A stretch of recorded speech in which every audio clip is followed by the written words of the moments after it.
Over the years, marketers have been analyzing the different generations, baby boomers, Gen X, millennials, and recently we have seen there's a red thread among all of them: speed.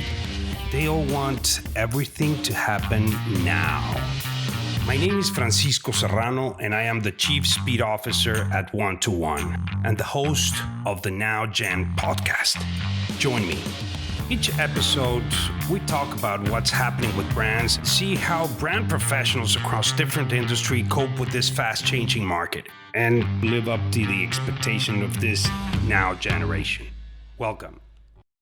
This episode is brought to you by 1-to-1, the fastest day-to-day design, content, and digital studio. 1-to-1 has been the premier partner for many Fortune 500 companies, proving that tight deadlines shouldn't be a hassle.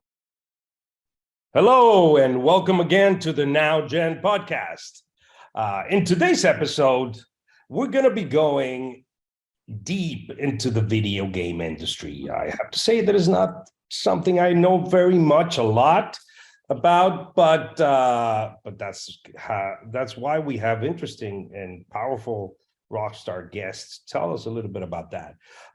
The things I know about this industry is my kids, 16-year-old, they're fans about that, and they're all the time talking about this game and that game.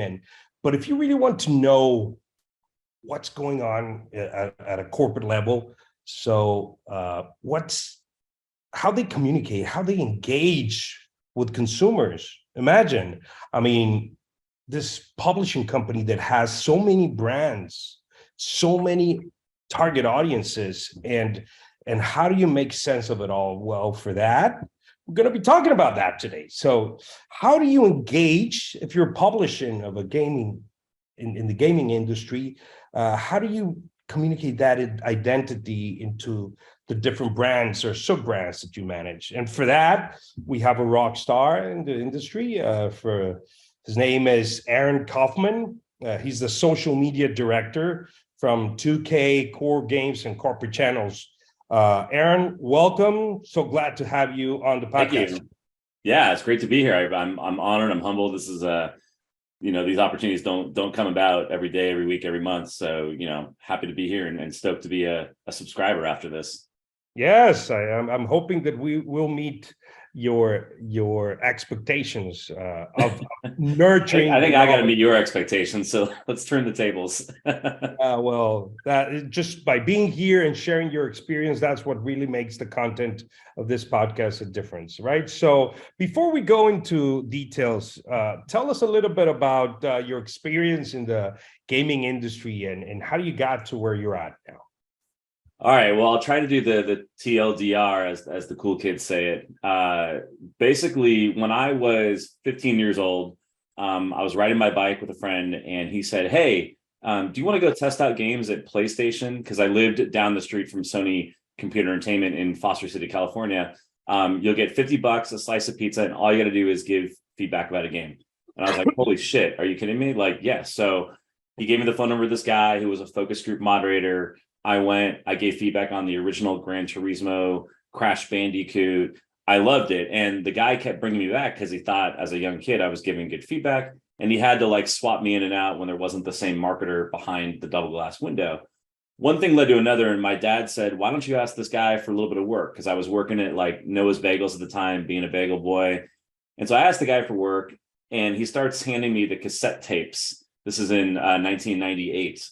The cassette tapes of what kids and adults were saying. I would record those notes and send him back the notes on AOL 1.0. And again, the TLDR version here is one thing led to another, and I started helping him recruit kids and adults to test out games. I was using old school Craigslist database techniques to do that. And through doing that, I actually did it for about 7 years into college. I would say, "Hey, this is Aaron Kaufman from Sony PlayStation," which was totally not true.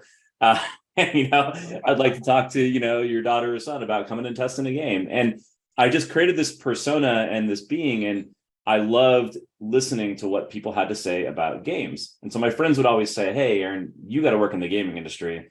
I really wanted to be a visual effects producer in the movie industry after seeing the Matrix movies. And, that was definitely not my path.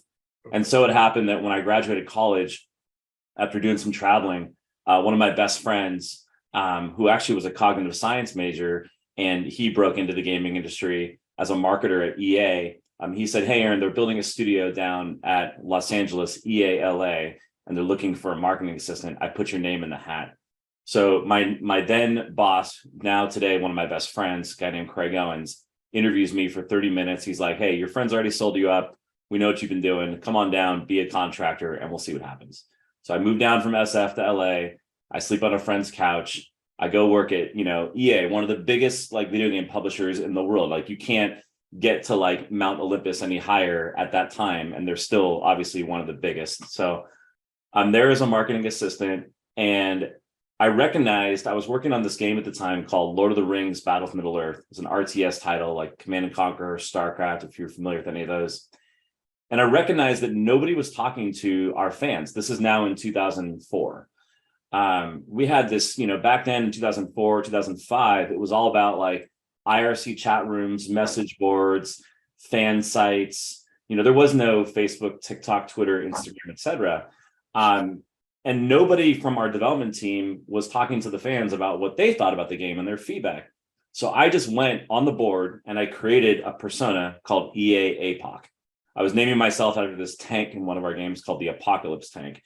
And again, to make a very long story short, nobody taught me how to be at that time, a community manager, today known as a social media manager, community manager. We can talk about the difference between the two. I learned it on the job. I was mentored a little bit by somebody who was kind of doing it at the time, but for the most part, I just went on message boards and started talking to fans, and EA and the development team recognized that I kind of had a knack for it. And I realized at that moment that I had this huge heartfelt passion for understanding what audiences and our core fans want in our games. And so to kind of get to the end of the story here, because I think in the gaming industry, there is no right path. There is no wrong path to get in. It is all about making your own path in so many respects. And that was my path. And that turned into a 7-year run at EA. I was there, my first job ever in the gaming industry, 7 years at EA. And then I went on to go work at THQ on WWE and UFC games. And then from there, I went on to Santa Monica Studio at PlayStation, where I probably had, quite honestly, the most prolific, best 7 years of my career, getting to work on God of War, amongst many other titles. And then did a stint at Square Enix for a couple of years. And now I'm here at 2K. So, over, I guess, what is that? 16, 17 years, I can't do the math, starting from testing games in a marketing research group, to discovering that I love talking to fans about games, to now having done it for 15 years and evolving as this whole industry has been evolving. If I could do it all over again, I would do it the exact same way. And what is it more, Aaron? Is it more the love of engaging with the audiences, or the gaming industry? Are you a gamer yourself? Yeah, I'm a gamer. I definitely, I'd say like, over the years, becoming a family man, a dad, my gaming time has definitely dwindled substantially. I'm 41, so I'm kind of out of that Gen Z, Gen Y, but I am definitely a gamer. I love single player games. That's my jam. I'll sit on the couch and play, Uncharted, The Last of Us, God of War, grab a beer, grab a hot chocolate, grab a coffee, and just, nestle in with a blanket and go in for like a good ride. So again, I'd say over the years, like my passion for this has substantially grown in the direction of doing it because I love the fan gratification. I have some friends today that are best friends that I met through the gaming industry, through fandom. Like, these are not people that worked in games. They're fans of former games that I worked on, that through a different means and stories, I established relationships with, to the point where I can now look at them, as some of my closest friends. And one of them actually calls me a brother. And when you bring it full circle to that point, and you get to make a difference in somebody's life, or you get to create a friendship or a relationship, that's where doing this matters the most. And I think few industries can pay it off like you can in gaming. Oh yeah, and I mean, like I said before, we went in the recording session. I am not I am not a gamer itself. I don't know anything about this other than my son's. He's very much into 2K NBA, and he was like, Oh, nice. yeah, you should ask him for how can I get more points? And I'm like, no. He's just going to be in the interview. But, you have the sporting type of games, and then you have the fictional games. How do you, are the fictional ones created based on a reality in some sort, or how do you, is it real world type of thing and mixed with fantasy, or it's just pure fantasy? How does that work? Well, probably the best example I can give, I can give a few across the board. So the first game I worked on was Lord of the Rings Battle for Middle Earth. That was a licensed gaming deal where EA licensed the Lord of the Rings IP from New Line Cinema at the time. And the goal there, and if you go back and look at that game, when you're taking a licensed IP that already has a, excuse me, that already has a built-in fan base, kind of like when you're adapting, a book, right, for a movie, and you have a built-in hardcore fandom that expects it to be done in a certain way. So Game of Thrones, right? Like the translation of Game of Thrones as a book to the movie, and where we all saw, spoiler, the series end in the TV show, disappointed fans, and now George R. R. Martin's trying to kind of rewrite it. That analogy is very identical to games when you're working with predetermined IPs. And I've worked with quite a few. So Lord of the Rings, we were really trying to stay true and authentic to the movies. And in these games, we recreated, the dev team recreated these scenes. And if something was off, if, a character didn't look right, myself on the front lines had to deal with the fans who would complain about that. And that's a fun challenge to have because you get to listen to them complain and it's coming from passion. And so that's one route of where games are created. The second route, boy, oh boy. The second route is just, a lot of original fantasy, original storytelling. There's the game of the year this year, Elden Ring. That is an original universe that was created with the creators of Dark Souls and George R. R. Martin in tandem, but it's a brand new universe from the ground up. Also, you've got Cyberpunk 2077 from CD Projekt Red. Again, a whole new universe created by a prolific developer, that isn't based on necessarily on personal lives or stories. It's just this fantastical world that developers want gamers to get steeped into and be taken away.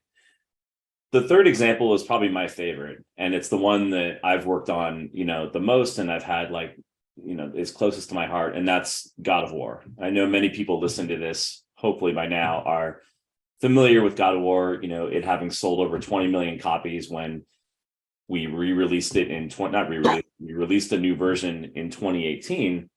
And this was a franchise, not too dissimilar from, it's not the magnitude of a Star Trek or a Star Wars or anything of that sort, but it's a franchise that had been around since 2004.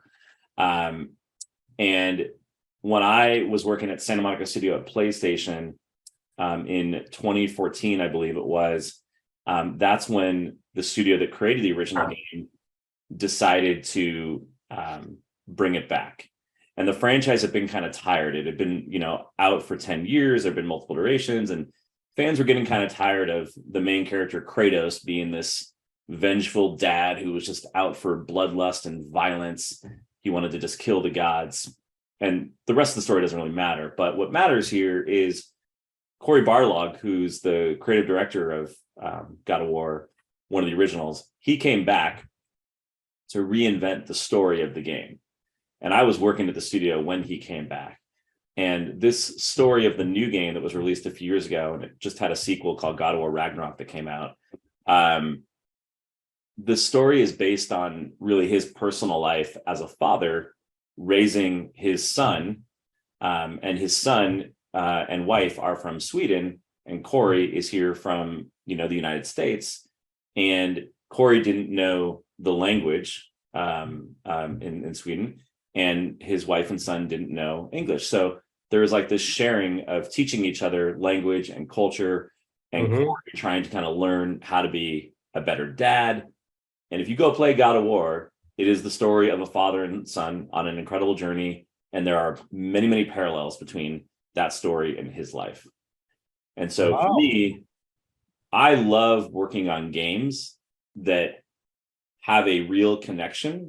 I don't create games, I'm not the developer, but as a social media manager, when I get to work on a game that is either based on a real IP with a built-in fan site or fandom, that is a new universe from a developer who's trying to bring people into this new world and get people attached to it, or working with a creative director where the story is so close to their heart that it's literally based off of their life in some regards, you know, that's people don't realize like the stories in games, like they are, they come from a real like deep place. Wow, yeah. I thought, as a completely stranger in the industry, that stories came from, this sells very well, let's do this and let's invent this and then do that. But when you're telling me about this game is just some guy that is just portraying his own story and putting it into a world that can bring some kind of an end, good story to the whole Correct. thing, right? So it's not Yeah. just, killing, and by killing itself, it's just, having a message behind it, right? Yeah. I think games, games are getting closer to this, but games can really drive empathy and deep messaging. And, for all the acclaimed movies out there, any The Last of Us, God of War, Horizon, Elden Ring, some of the most prolific games of our time in the last, 4 or 5 years, even to multiplayer games like Among Us, which has taken over pop culture, or to competitive games like, Fortnite.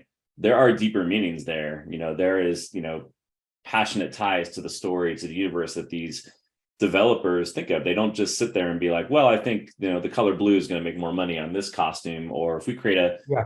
a cliche character like this, everybody's going to buy it. And take nothing away from anybody that, can make money or build a business down that lane. I mean, hey, to each their own. But as far as I'm concerned, the games that I've been able to work on, what I see brewing in this industry, are definitely games with deeper meaning. Oh, okay. So now we created a game now together, right? You explained to us how you have helped bring to life brands, right? So like in any other industry, right? So let's talk about marketing. How do you market those? There's a trend, there's an upcoming trend that it's been there out there for many other brands in different industries, that is called user generated content, right? So it means that the user generates the content, and that it's part of the whole communication. Is that something in the video game industry? Oh man. I think our industry as a whole is moving in a few big directions, and one of the biggest is personalization, ownership, and all of that kind of through this sense of, UGC, what we call user generated content. And what I mean by that, and like, a lot of people out there I'm sure are familiar with these kind of broad examples, but Roblox and Minecraft, for example. Roblox is a game, that doesn't really have a story of its own, but it has these blocks and these tools that allow people of all ages, especially kids, to create their own worlds, to create their own games, and do it with ease. And it has its own ecosystem and its own shopping system and Robux, which I hear all the time from respective moms and dads. Like, my kids are asking me for Robux because they want to go buy things to help improve their creations or purchase somebody else's. So there's a whole like universe there. And then you got Minecraft, which is like Roblox on another magnitude to me. Minecraft is like video game Legos. You look at Minecraft today and you're like, this doesn't look like, next generation graphics. But then you look at the fact that this is the most popular game on YouTube, and YouTube is the #1 platform where people are discovering and learning about games. You put those two things together and you're like, holy shit, Minecraft might just be the most popular game in the world. It's what all the influencers and the creators, the big ones out there are using to drive their views and channels. And they're doing it by creating just fun stories and universes and interactions, and people are watching. And this is all in the spirit of UGC. It's developers that are creating a platform that's making it easy, frictionless, low barrier for people to take and play and create, and then creating a system that makes it easy for you to download and experience those things, some of which involve microtransactions, a lot of which is free to play. And on the other side of UGC, you've got companies like Blizzard that run big fan conventions like BlizzCon, where, Blizzard isn't necessarily known for creating tools that allow the yous and me's very easily to make games. StarCraft, World of Warcraft, Overwatch, their biggest games. But what they do is they make games that have unforgettable characters and universes, and that fans are embracing like it's Star Wars.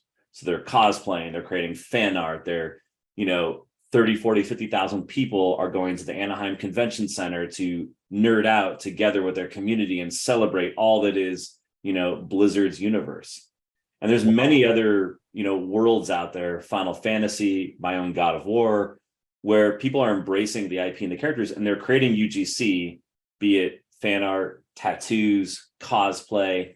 And then as developers or publishers, my job is to figure out, how do I embrace that? How do I further that? How do I, acknowledge and reward that? So UGC in the video game industry is massive, in that you've got one side of the coin where we're trying to create tools that make it easier for people to create their own thing. And then we're also on the other side of the coin trying to create worlds and universes that are unforgettable, so much so that people feel a personal connection and they want to create from it, or inspired UGC to just show their passion towards it. Yeah. And I would imagine that it's complicated to manage different brands, because you were talking about the Blizzard, and that's one brand, and then Minecraft, that's one brand. But in your seat, you have several brands, and also, so this question goes to, first, how do you integrate it all? Number one, and number two is, we talked about this before recording, the now gen, the instant gratification type of thing. Does that play a role when you're engaging with it? Does that, like my son was saying, sometimes, this NBA rock stars, they retweet or something from Twitter, that he's just a user in Twitter because of gaming. That's it. He doesn't use it for anything else.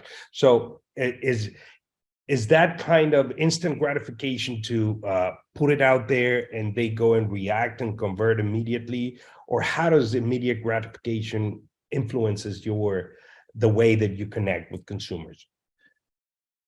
Cool. So yeah, I think we're talking about a few different topics. There's how am I fostering UGC, in the games that I'm working on, and then what does instant gratification and engagement look like? Exactly. Yes. So let me start out by saying, to the audience out there, that I work on all the non-sports titles at 2K.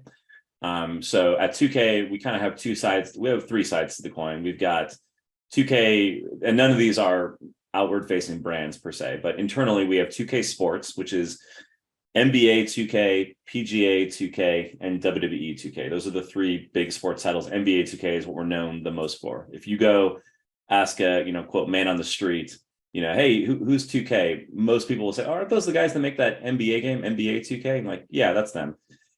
And so then the other side of the coin is what we call 2K Core Games, which is what me for my title.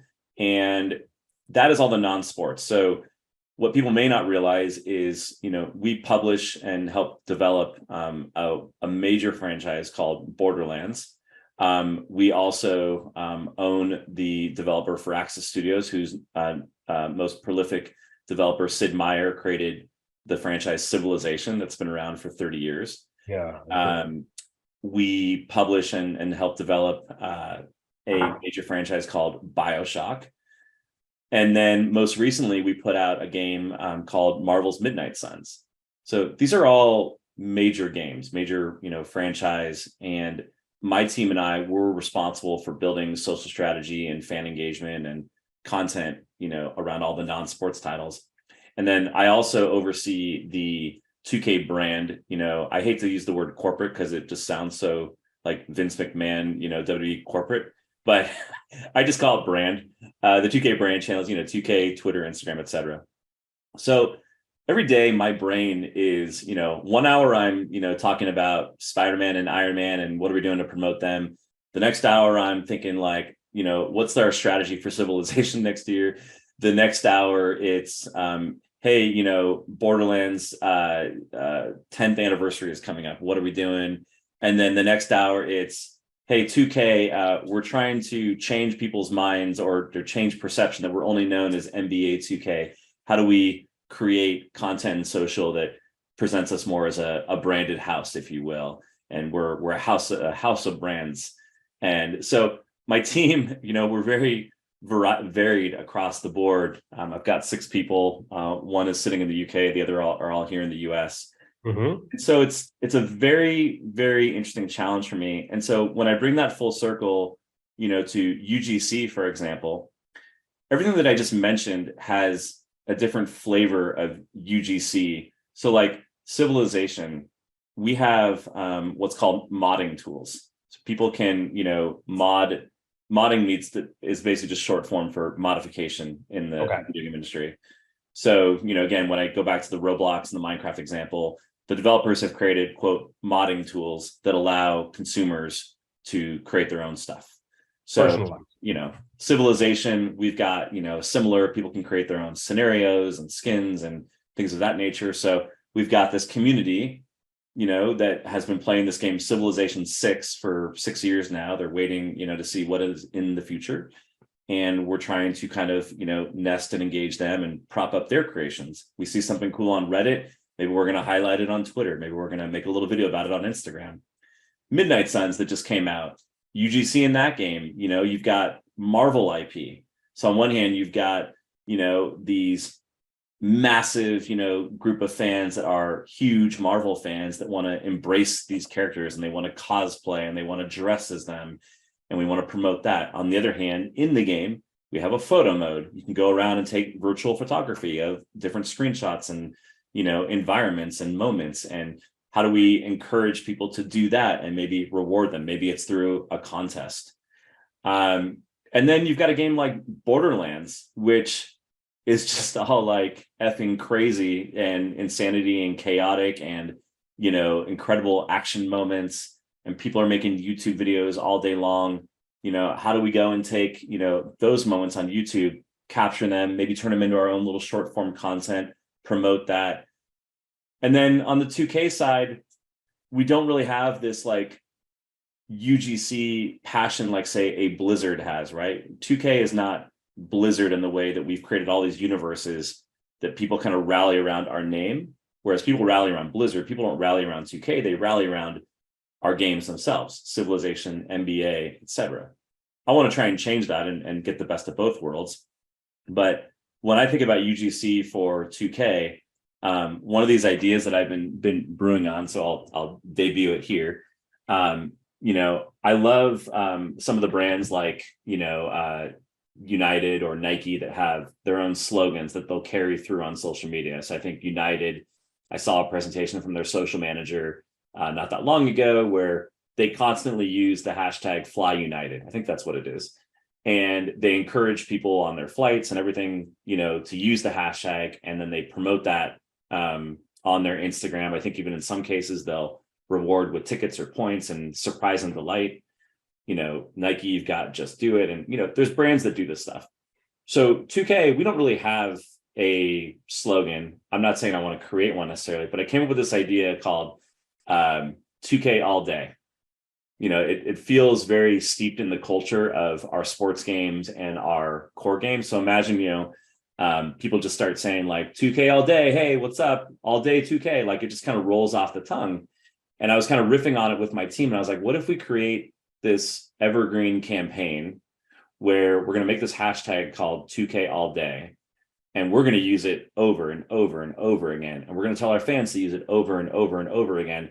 And we create engagement contests around it. We create fandom around it. We create brand commercials around it. So now imagine seeing, a 2K brand commercial online where you've got, I don't know, Luka Doncic in NBA 2K saying 2K all day. Then you got John Cena in WWE 2K, 2K all day. Then you got like a Borderlands character saying 2K all day. And, it's almost like this fun montage.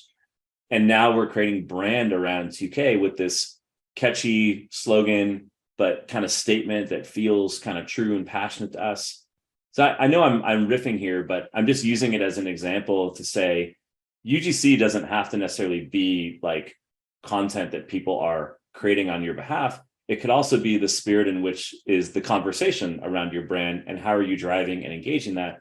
And for me, when I think about 2K, I'm hoping to kind of stir that pot with this future brand campaign I want to build called 2K all day. Yes, and piggybanking on what you were saying, I talked to another personality in a different industry than yours, and he was saying that the future that he sees as user-generated content, but just framing it, not just letting them go and say, boom, do whatever you want, and no, frame it. And like you were saying, 2K all day and generate the content as you want, but just keep in this rail so we can have like the common ground. And that's going to be like the red thread that is going to bond all the different brands or franchises you have that you have published, right? So, and how do you because you say 1 hour I'm doing this, other hour doing that, and for many people that have different brands and have that challenge, how do you do you have data coming in that tells you exactly what is this brand doing, what is that brand doing, is this kind of moving? How do you get that? Is that important for you as marketing? Oh, absolutely. Yeah. So I'm over the years lately, I've become pretty data obsessive. I tell my team all the time, I'll give you an example. So from a data perspective, sentiment is critical to us. So sentiment is pretty common across most brands where you're looking at, you're doing social listening and you're looking at what your consumer is saying about your brand, your game, your whatever. And, to do so, you can do it one of two ways. Three ways. You can use your own eyes and ears and go read comments. You can do market research with surveys and studies, and you can use tools, enterprise tools that will go and word scrape and collect using AI and different mechanisms to tell you what people are saying about your brand across the internet, and then give you a score. So we use a tool called Spike Trap. That's our social listening tool. It's very similar to maybe some folks on here have heard of like Brandwatch or Talkwalker or NetBase. Sentiment to us is critical to help us understand at least the start of what are our fans saying about the game today? What are they saying about it today, this week, this month? What's the sentiment score? And we have kind of a threshold for us at 60. And when we see that the sentiment is above the number 60, that's kind of like the green zone, like things are going good. If it's 40 to 60, that's yellow zone, like raise a flag, let's see what's going on. If it's below 40 and kind of in what we call the red zone, shit's hitting the fan, what's going on? Is the game broken? Do people dislike that trailer we just put out? Sentiment's very volatile. Before a game comes out, so you asked me kind of like when my brain is switching between different games and all that kind of stuff. And for me, like every day, everything I'm working on is at a different stage of its life. So for example, Marvel's Midnight Suns, we just spent the last year marketing that game. It came out a couple weeks ago. All the while, we've got a game like Civilization, which, franchise future down the road, right? Right now, we're monitoring. We're trying to keep fans engaged. So if I use those two as examples, if we go back in time to when I'm in pre-campaign mode with Midnight Suns, at 1 hour of the day, I'm looking at what's the sentiment around Midnight Suns. We just put out this trailer. We did this Deadpool campaign where he took over our Twitter account. How are fans responding to it? Is it driving, the content we put out there? I'm looking at our native analytics. Are we driving more engagements? Are we driving impressions? Are people saving our content? That's where my brain is on a lot of those things to help us understand data-wise. Is our content marketing working? Is our marketing in general working? And then creating reports to deliver back to marketing to help them understand. And it creates that nice full circle feedback loop between us, marketing, PR, et cetera, to pivot or stay the course with our marketing strategy. The other side of the coin, you've got civilization, right? It's just, a random October month. We've got nothing going on right now. We're not releasing any new content. So we look at sentiment in a much looser way. We're like, okay, we're hovering in the 60s, maybe in the high 50s, like what's going on here? Maybe, the server goes down, or maybe, our engagements spike one day, and we're looking in our other tools, Sprinkler, which tells us our native analytics, or Tubular, which we use for YouTube analytics. And if we see spikes in certain areas on any given day or week, I might go have my team dig into that and be like, oh, you know what? Like civilization is all of a sudden popping off in Singapore. Like what's going on in Singapore? And you go and you click through into the Tubular data and you see, holy shit, like some influencer out there is creating this cool video series on YouTube about Civ 6. We should do something with that. Well, let's cross promote it. Hey, well, our channels are English. People don't necessarily understand, the language. So maybe we'll have someone help us translate it. Maybe we will just promote it, to show that we're global. Like it's okay if it's, being done in a different language, but we're celebrating our fans worldwide. So those are just two distinct kind of high level examples in my world where, again, at any given time, I might be working on something that is on its way to being released, or we're in the middle of a campaign, or it's something that is released, and how we use our tools and data and think about what we're doing at any given time is really dependent on that. Well, I'm glad to see that it's not just based on hunches and in your experience. Sometimes it is. I know, but in the end, the core Yeah. marketing strategy, it comes from data at the end, because you have so many different products and so many different user experiences that are out there that you need to find a way how to choose each one, and what are you going to give them your brain power into, which are you going to push or not. And so we've been talking about the product, we've been talking about marketing strategies, we've been talking about data. I want to focus now on trends. I mean, I know every brand, every product has a trend, and industry has a trend, and I want to be specific. Is metaverse something that the video gaming industry is looking at? I'm a little bullish on this. I think the video game industry created the metaverse years ago. It's called Final Fantasy 14. It's called World of Warcraft. It's called The Sims. It's called Second Life.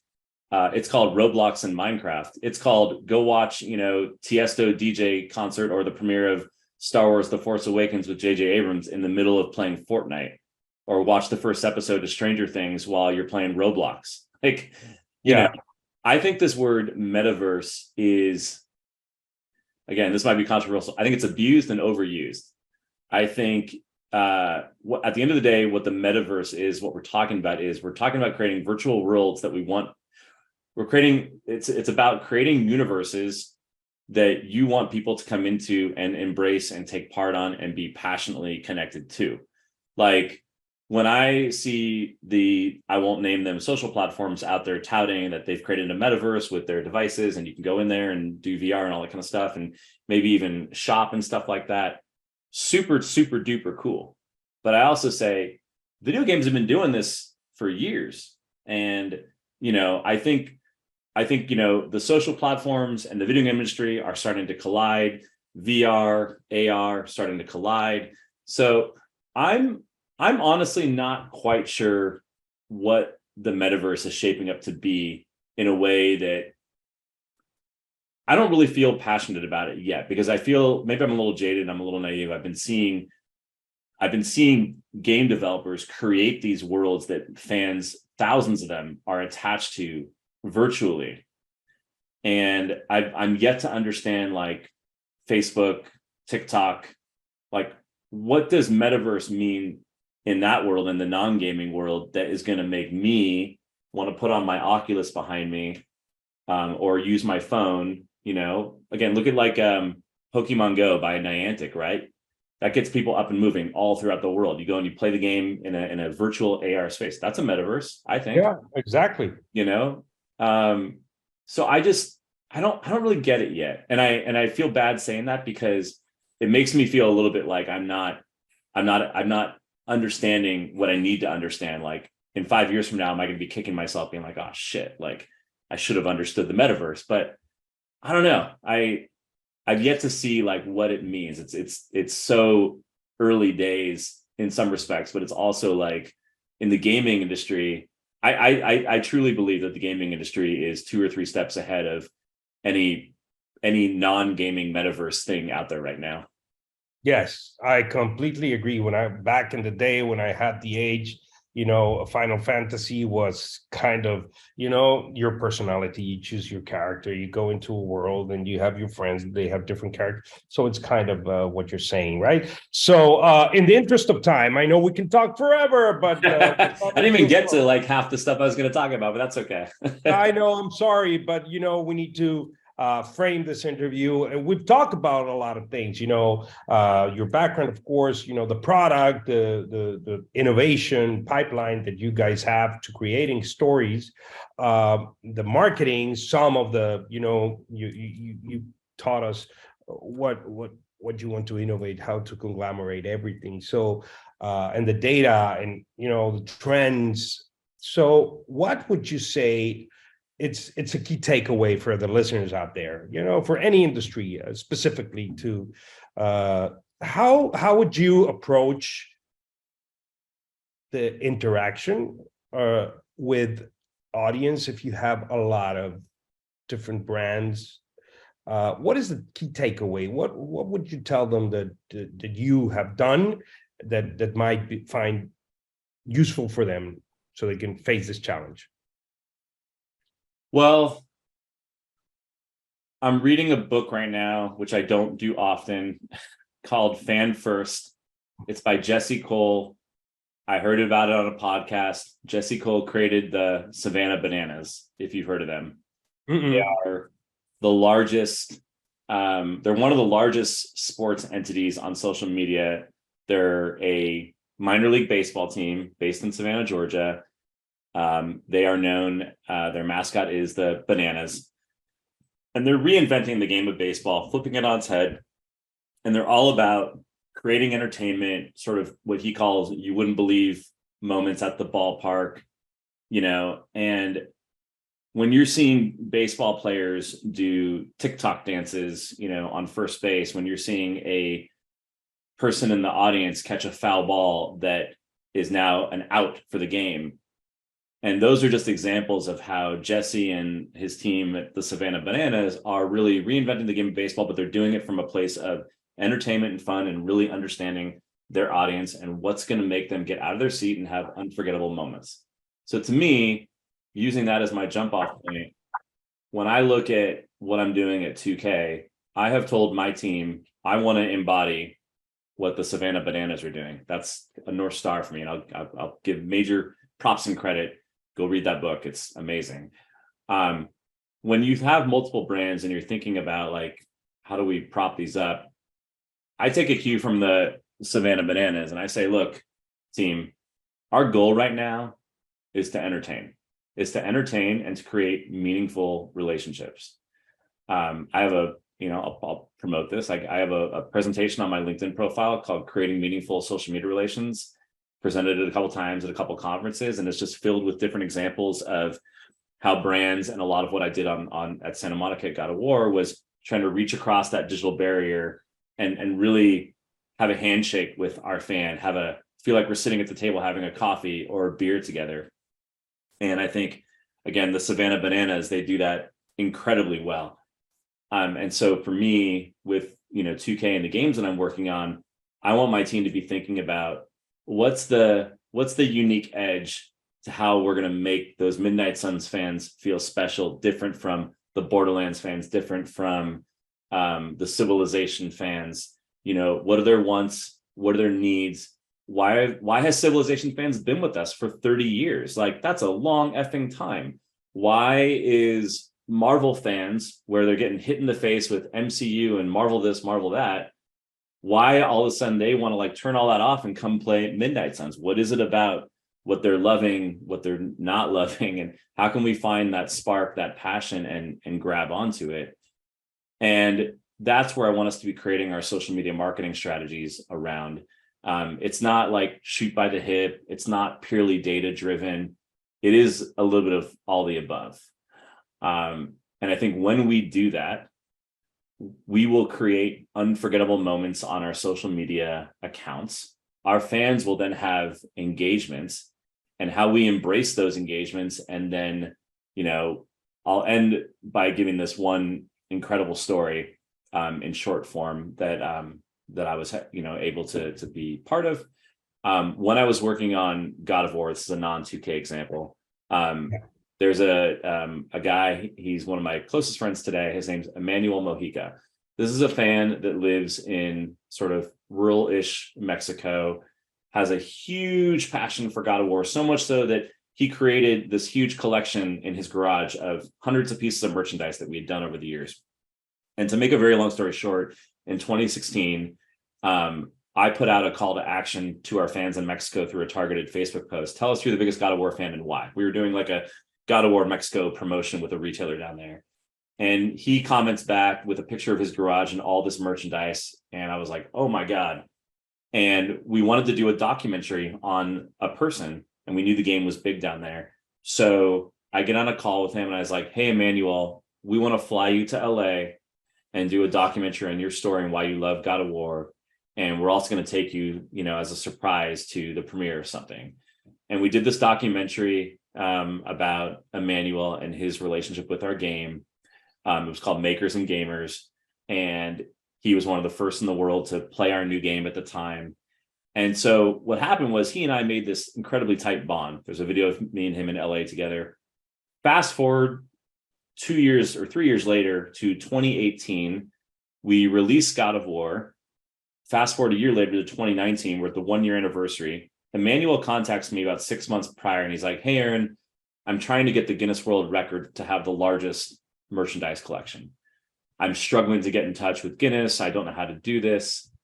And so I go and I cold call Guinness in Florida. And Wow. I have a very special story for you. There's a kid in rural Mexico who's trying to create the largest collection of our game. You know, can we do a partnership together? They didn't flinch. They were like, let's do it. There was no money involved. It was a simple handshake. And we ended up flying Emmanuel back. It was like this full circle journey. We brought him back on the 1 year anniversary of the game, on the day and date. I'm sorry, not on the day and date. We flew him back a couple months before. And like those publisher clearinghouse moments, you know, where they show up at the door with like the $1 million check. Yeah. We had him show up at our office. And when he walked through the front door, and there's a documentary on this because we made a video about it. There are about 200 developers piled into our lobby, and they're cheering, they're going off, they're screaming. I mean, it's a tear fest, right? Wow. And they split like the Red Sea. And right there is the dude in the suit, the Guinness guy, and he's got the plaque. And Emmanuel walks up and he presents him with the plaque because he had broken the record. And we presented it to him right then and there. And we honored him. And then we turned that into a video that we released on the 1 year anniversary of the game. And I love telling that story, even though it's not 2K related, because to me, it's one of those pinnacle stories of why we do this, what this means, and how you can think about your audience. You might have just some fan who makes a comment or has a clear passion. It doesn't matter if they've got 5 followers or 5 million followers. Mm-hmm. If there's a red thread there, a passionate connection to your brand, you should go do something with that. You should look at it.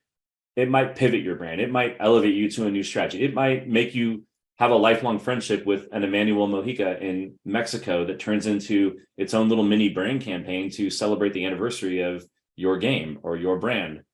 And, you know, and I know I'm talking a lot here, sorry.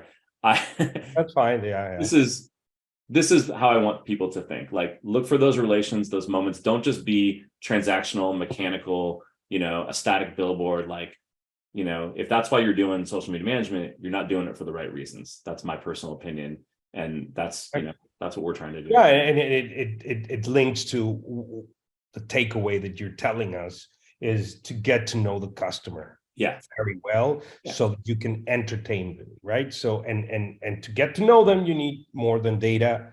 You need the hunch, you need the listening, you need to be engaging, you need that passion. So yeah, I completely concur with what you're saying. So guys, get to know your customer, not only in this industry, but in any industry.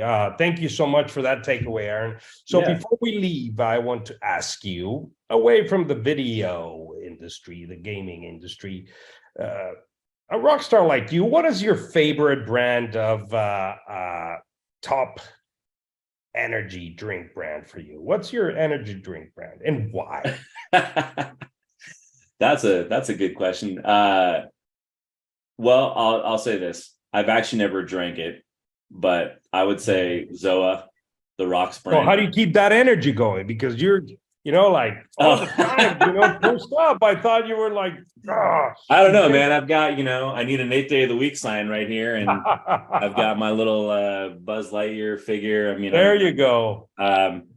Yeah, I mean, to answer the question, I like Zoa because I think The Rock is the greatest brand marketer on the planet, and but I've never tried it. So what does that tell you? But you like the whole umbrella behind it and the promise of the creator, and I do. Just, I'm a one cup. So Terramana tequila is going to be your next. I've got a lot of that to drink on New Year's Eve in a couple of nights. So. Great. Thank you, Aaron, for sharing that with us. So where can people reach out to you if they want it after the podcast? Is it LinkedIn a good place, or Twitter, or where? I'd say Twitter and LinkedIn are probably the best places. So you can look me up, Aaron Kaufman. I think my URL is like Aaron Kaufman 4. So if you type in like linkedin.com/Aaron Kaufman 4. But otherwise, you can search my name with Aaron Kaufman 2K Games, something like that. Find me there, throw me a friend invite, throw me a message. I take a lot of pride in responding to anybody that reaches out to me for any reason. Tweet at me. My Twitter handle is just_tank at Twitter. And my Twitter following these days has dwindled quite a bit since I left the WWE brand. Yes. So if you're following me on Twitter, I'm just going to forewarn, I don't really care about my personal brand. I mean, I care about it in the sense that I don't want to ever do anything out there that's going to put me or my company. Yeah, but you're not nurturing it.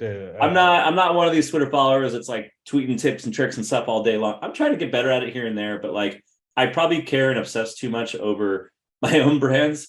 But what I do occasionally put out there on Twitter is my little guy. So you'll see, if you want to follow a dad and see some moments with my kid, then okay, Twitter. Great. But so Twitter and LinkedIn. Yes. So if you want to get in touch with Aaron, those are the best ways to do it. Well, thank you. We've been talking to Aaron Kaufman. He's the social media director for 2K Core Games and Corporate Channels. Thank you for being with us. And remember, if you want to keep up to date of what brands are doing to face this new generation that it keeps us always wanting to face the challenge of instant gratification and the now gen, please keep listening to this podcast. Thank you very much, and talk to you soon. Thanks, everybody.